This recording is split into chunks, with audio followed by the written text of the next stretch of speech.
Assalamualaikum warahmatullahi wabarakatuh. Di sini kami dari kelompok 7 akan mempresentasikan tentang balance scorecard dengan anggota Nanda Azhara Asid, Rizka Damayanti, Lucy Fitria Sibuan, dan Novelia Anggun Putri.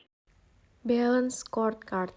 Balance scorecard adalah sistem manajemen yang bertujuan untuk menerjemahkan tujuan strategis organisasi ke dalam serangkaian tujuan kinerja yang pada gilirannya diukur, dipantau, dan diupah jika perlu untuk memastikan bahwa tujuan strategis organisasi terpenuhi. Fungsi balance scorecard yang pertama, memberi struktur pada strategi, yang kedua mempermudah komunikasi strategi dalam bisnis, yang ketiga menyelarasakan departemen dan divisi, yang keempat membantu karyawan Anda melihat bagaimana tujuan individual mereka terkait dengan strategi organisasi. 4 perspektif dalam balance scorecard. Yang pertama ada perspektif keuangan. Bagi sebagian besar organisasi bisnis, keuntungan menjadi tujuan teratas. Oleh karena itu, perspektif paling atas adalah tentang tujuan keuangan dan meraih keuntungan secara berkelanjutan. Yang kedua ada perspektif pelanggan. Perspektif ini berfokus pada tujuan kinerja yang terkait dengan pelanggan dan pasar.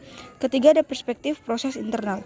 Tujuannya proses internal mungkin termaksud yang pertama, perbaikan proses, misalnya mempersingkat proses persetujuan internal. Yang kedua ada optimalisasi kualitas seperti mengurangi limbah produksi. Lalu yang ketiga ada pemanfaatan kapasitas, misalnya menggunakan teknologi untuk meningkatkan efisiensi. Yang keempat itu perspektif pembelajaran dan pertumbuhan. Perspektif terakhir ini mempertimbangkan pendorong kinerja yang lebih tidak terwujud. Analisis PT Industri Jamu dan Farmasi Sidamuncul Tbk. PT Industri Jamu dan Farmasi Sidamuncul Tbk adalah perusahaan jamu tradisional dengan farmasi dengan menggunakan mesin-mesin mutakhir. Berawal pada tahun 1940 di Yogyakarta dan dikelola oleh Rahmat Sulisto.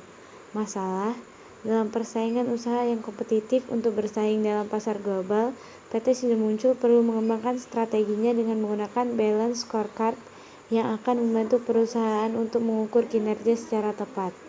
Solusi, agar PT Sidamuncul dapat bersaing dengan baik di pasar global, maka diperlukan pengukuran penilaian di berbagai aspek. Untuk menemukan aspek mana yang berpeluang memiliki keunggulan serta kelemahan bagi perusahaan, kita dapat menggunakan balance scorecard untuk membuat tabel berisi aspek-aspek tersebut. Dari tabel di samping, kita dapat melihat bahwa PT Sidamuncul berhasil mencapai target-target pada perusahaan tersebut. Bahkan ada beberapa perspektif yang mencapai jauh di atas target tersebut. Dengan BSC, perusahaan menjadi lebih tahu jauh mana pergerakan dan perkembangan yang telah dicapai, dan juga BSC membantu perusahaan untuk memberikan pandangan menyeluruh mengenai kinerja dari perusahaan. Dari tabel tersebut dapat kita ketahui, perspektif yang pertama keuangan, objektif meningkatkan keuntungan perusahaan, indikator pertumbuhan nilai penjualan dan laba bersih, target pertumbuhan penjualan dan laba bersih naik masing-masing 10%, inisiatif penjualan tumbuh 11,0% dan laba bersih tumbuh 21,7%. Yang kedua ada pelanggan, objektif melakukan perluasan pasar, indikator peningkatan jumlah pelanggan baru dalam setahun, target satu negara baru untuk diekspor, inisiatif mengekspor produk ke Filipina dan Nigeria.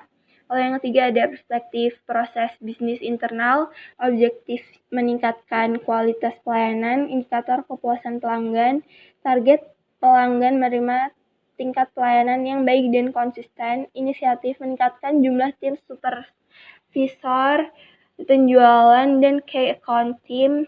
Lalu yang terakhir perspektif pembelajaran dan pertumbuhan, objektif meningkatkan kualitas SDM, indikator meningkatkan motivasi dan etos kerja karyawan, target meningkatkan dan memperbaiki kinerja dalam berkesinambungan.